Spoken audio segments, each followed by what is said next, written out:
নমস্কার, আমি আশালতা। আজকে আমি আপনাদের বান ধোসা বানিয়ে দেখাবো।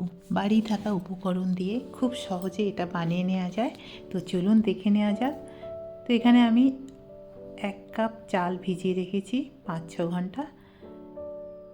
তো দেখুন চালটা একদম ভিজে খুব সুন্দর হয়ে গেছে। আর এখানে চিড়ে নিয়েছি 1/2 কাপ, এটাও আমি ভিজিয়ে রেখেছিলাম।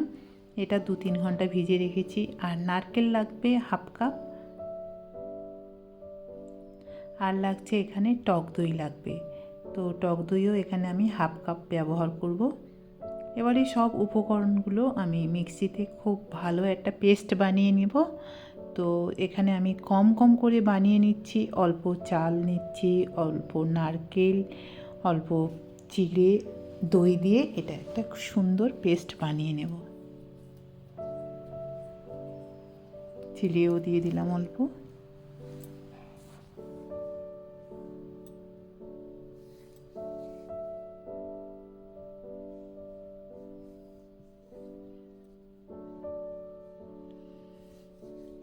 আমার মিক্সির জারটা ছোট, সেই জন্য আমি কম কম করে বেটে নিচ্ছি। আপনারা পারলে এটা বড় জারে একবারেও বেটে নিতে পারেন। তো যাই হোক, এইভাবে আমি পুরো ব্যাটারটা বানিয়ে নেব। আর এবারে আমি এতে নুন দিয়ে দিচ্ছি স্বাদ মতো, আর দিয়ে দিচ্ছি চিনি, দিয়ে দিচ্ছি 1 চামচ দিয়ে। দেখুন এটা ঠিক এরকমই একটা পেস্ট বানিয়ে নিয়েছি। সবগুলো বানানো হয়ে গেল আমার। এবারে ভালো করে মিশিয়ে নিতে হবে সবগুলো একসাথে। এটা একটু মোটা হবে। এবারে ঢাকা দিয়ে রেখে দেবো অন্তত 8 ঘন্টা। 30 মিনিট পরে এতে দিয়ে দিচ্ছি 1 চামচ বেকিং সোডা। বেকিং সোডা দিয়ে আবার এটা মিশিয়ে নেব।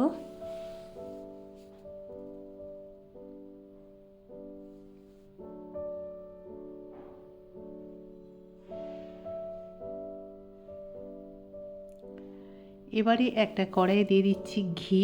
আপনারা পারলে এখানে তেল ব্যবহার করতে পারেন। তো ঘি দিয়ে এই এই বানটা বানালে অসাধারণ একটা স্বাদ হয়। তো যাই হোক, 1 হাতা আমি নিয়ে দিয়ে দিলাম। আর এটা ছড়ানোর দরকার নেই, ওরকমই থাকবে। এবার এটা ঢাকা দিয়ে যতক্ষণ না উপরটা ভালো মতন হচ্ছে ততক্ষণ এটা রান্না করতে হবে। এবার ঢাকনাটা খুলে এবারে উপর থেকে একটু ঘি দিয়ে দিলাম।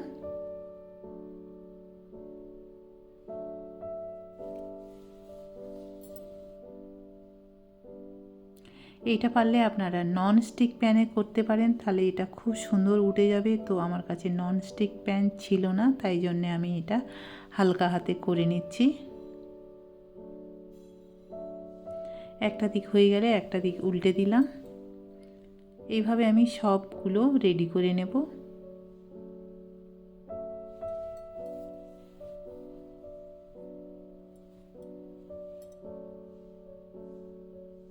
তো এইভাবে আমি সবগুলো রেডি করছি। আর এর সাথে আমি পরিবেশন করছি নারকেলের চাটনি। নারকেল বাদাম দিয়ে আমি এই চাটনিটা বানিয়েছি, দারুণ খেতে লাগে এর সাথে আপনারা সাম্বারও ব্যবহার করতে পারেন।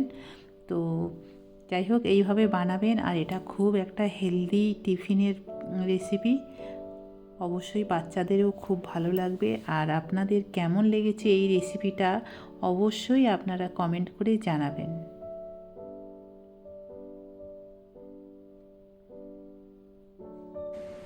আমার এই রেসিপিটা যদি আপনাদের ভালো লাগে তাহলে লাইক করবেন, শেয়ার করবেন, সাবস্ক্রাইব করবেন।